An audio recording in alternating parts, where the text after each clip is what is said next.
Kapag may balita tungkol sa karahasan, natural lang na maraming pumapasok na tanong sa isip natin. Paano niya nagawa yon? Bakit umabot sa ganito? May signs ba na hindi natin napansin? At minsan, may isa pang tanong na mas mahirap sagutin. Paano umaabot ang isang tao sa paggawa ng violence? Kapag may nangyayaring violence, natural na makaramdam tayo ng takot at lungkot. Pwede ring galit at pagkalito. Dahil mahirap tanggapin ang isang bagay na inaasahan nating ligtas, gaya ng sarili nating tahanan, community, o school. Mga lugar na familiar sa atin ay maaring maging isang lugar na delikado pala. Pero bago natin sigutin ang mga tanungang ito, ang bukas malay ay nakikiramay at nakikiisa sa lahat ng taong naapektuhan at patuloy na naapektuhan ng anumang uri ng violence. Sabay-sabay natin itong pag-usapan at unawain dahil minsan ang pag-unawa ang unang hakbang para maiwasan itong mangyari muli.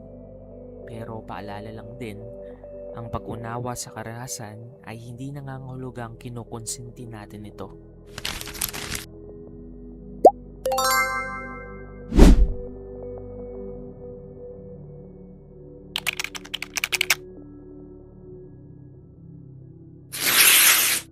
Kapag pinag-uusapan natin ng violence, maaaring isipin nating may mga taong likas na ganito.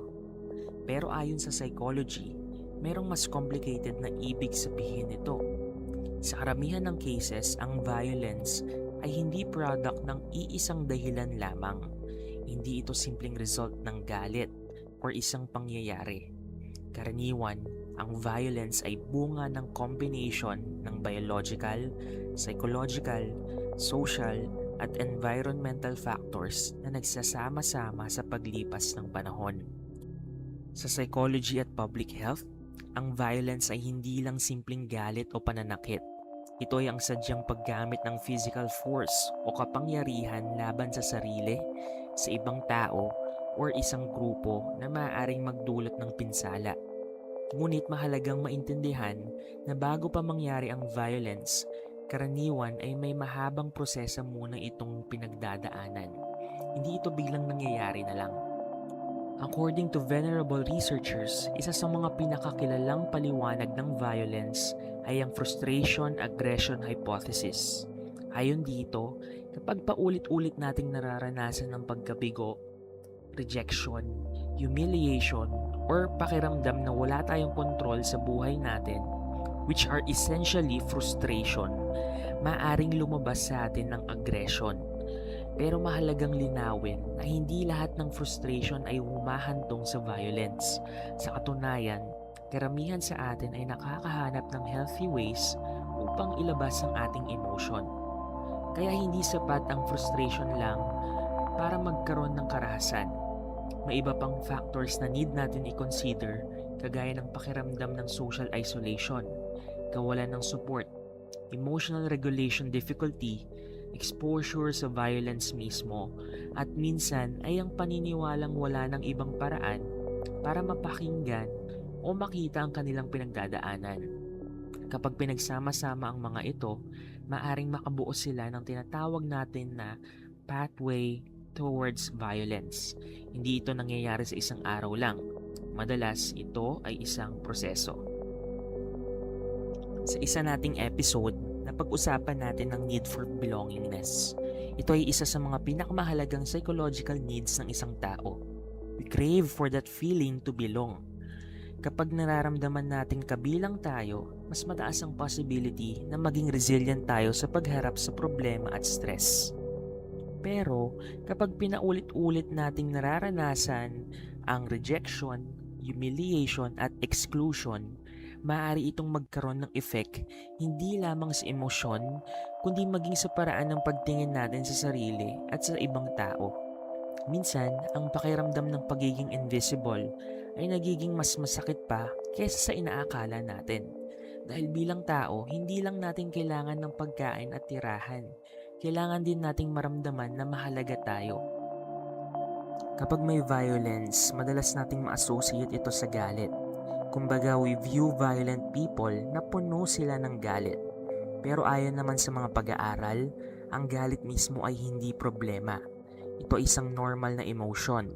Nararamdaman natin ito kapag may injustice, kapag pakiramdam natin hindi tayo naiintindihan, at madalas nararamdaman natin ito kapag nasasaktan tayo. Ang problema ay kung paano natin pinoprocess ang galit natin. Dahil ang galit na may kasamang isolation, hopelessness at kawalan ng support ay maaring maging papanganib. So may mga signs nga ba na dapat nating tignan kung magiging violent ang isang tao? Mahalagang maging maingat sa pagsagot dito. Walang iisang behavior na makapagsasabing magiging violent ang isang tao. At hindi tama na husgahan o katakutan ng isang tao dahil lamang tahimik siya or mahiyain. Ngunit may mga pagkakataong may mga taong nagpapakita ng senyales na sila ay nahihirapan na. Maaaring bigla silang umiwas sa ibang tao, mukhang nawawalan ng pag-asa, labis ang galit na hirap nilang kontrolin, o kaya naman ay may malalaking pagbabago sa kanilang behavior. Hindi ibig sabihin na magiging marahas sila, ngunit maaaring signs ito na kailangan nila ng suporta, ng kausap at pag-unawa. Sa kulturang Filipino, madalas nating marinig ang mga katagang, tiisin mo na lang, lilipas din yan, huwag kang masyadong emosyonal. Minsan, hindi natin sinasadyang turuan ng isa't isa na itago ang sakit kaysa sa pag-usapan ito, na maging matatag kaysa humingi ng tulong, nang ngumiti lang kaysa magsabi ng totoo. At para sa maraming Filipino, ang paghingi ng tulong ay minsang nakikita pa bilang kahinaan, pero panahon na para baguhin ang pananaw na yon. Dahil ang pagsasabi ng hindi ka okay at na kailangan mo ng tulong ay hindi kahinaan, sapagkat ito ay isang anyo ng lakas na hindi madalas nagagawa ng karamihan. Nakakatakot pag-usapan ng violence, pero mas nakakatakot kapag hindi natin pinag-uusapan ang mga mabibigat na emotion na sanhi ng suffering ng isang tao. Kapag natutunan nating pag-usapan ang galit, rejection, loneliness at hopelessness, mas nagkakaroon tayo ng pagkakataong tulungan ang isa't isa bago pa lumala ang sitwasyon. Hindi natin kayang kontrolin ang lahat ng mangyayari sa mundo.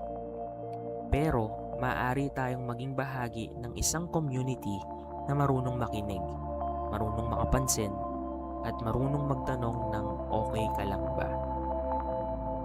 Kung may kakilala kang tila lumalayo sa ibang tao, hindi ibig sabihin na responsibilidad mong iligtas siya. Para sa maraming tao, malaking bagay na ang pakikinig at pangangamusta. At kung ikaw naman ang taong nakakaramdam ng matinding galit, lungkot, o kaya ang pakiramdam na walang nakakaintindi sa'yo, may mga taong handang makinig at may mga professionals na handang magbigay ng tulong sa'yo. At tatandaan, ang paghingi ng support ay hindi tanda ng pagkatalo. Ito ay tanda na pinipili mong alagaan ang sarili mo at ang mga taong nasa paligid mo. Habang mahalagang maging maunawain sa pinagdaraanan ng ibang tao, mahalaga ring tandaan na ang empathy at safety ay pwedeng sabay na umiral. Kung may isang tao na nagpapahayag ng seryosong pagbabanta ng pananakit sa sarili o sa ibang tao, o kaya naman ay may malinaw na signs na maaaring may agarang panganib, hindi na sasapat ang simpleng pakikinig lang. Sa ganitong sitwasyon, mas makabubuting sabihin ito sa isang trusted adult, school counselor, guidance office o sa mga otoridad na maaaring makatulong. Pinaka-responsabling paraan ng pagmamalasakit ay ang paghingi rin ng tulong mula sa tamang tao. Welcome to Bukas Malay, The Open Mind, opening minds and shaping mindsets for tomorrow, dahil ang mas magandang kinabukasan ay nagsisimula sa bukas na isipan. If you want to open your mind, learn more about yourself and others, subscribe to our channel.